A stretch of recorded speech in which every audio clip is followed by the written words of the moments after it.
you're going out of business. So the word of the day is enshittification.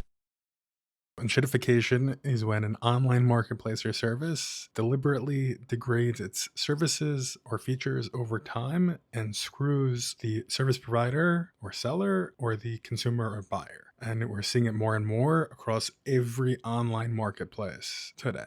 Uber back in the day used to pay really well. Now people are making way less than minimum wage, even though Uber says that they're not. Now Amazon went from being a great marketplace for third-party sellers to a very tough marketplace for third-party sellers due to a lot of fee changes and fee increases and just structural changes to how they operate as a marketplace.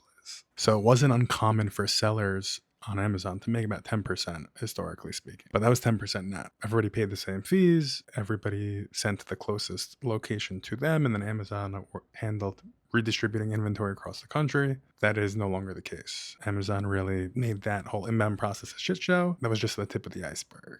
You have the classic, long-term storage fees. If your stuff sits at Amazon for too long, they'll charge you more. But then they added low inventory fees. If you don't have an average of 28 days of stock on hand at any given point, they charge you more. So it went from everybody paying the same base FBA fee to everybody paying that same base, but now people could be paying low inventory fees, which can go as high as 71 cents a unit, or placement fees, which is if you're not sending your shipment to 5 separate locations, which are spread across the nation, you pay a per unit fee anywhere between 16 cents now, all the way up to like a couple dollars, depending on the size of the item. And then most recently, Amazon just announced 3.5% fuel surcharge. Yes, you could argue that's macroeconomics and out of their control. I guarantee once the conflict in the Middle East is resolved, Amazon is not going to lower that fee or get rid of it. Next, we have the ability to pay your advertising invoice with a credit card.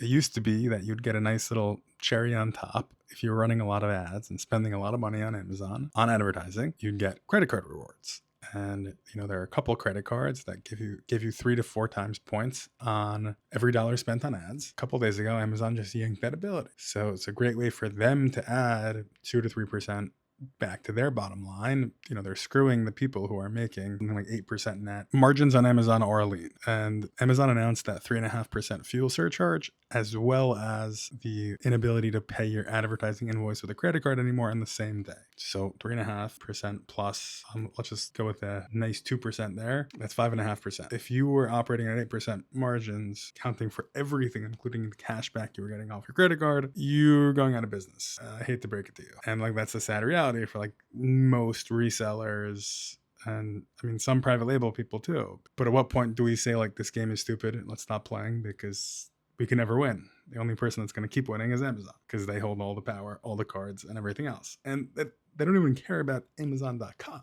Anywho, yeah, so I think it's time that we as the people stop chasing these platforms, because eventually these platforms will shoot the people who helped build them in the back, increasing their shareholder value, and you are not a shareholder. So good luck.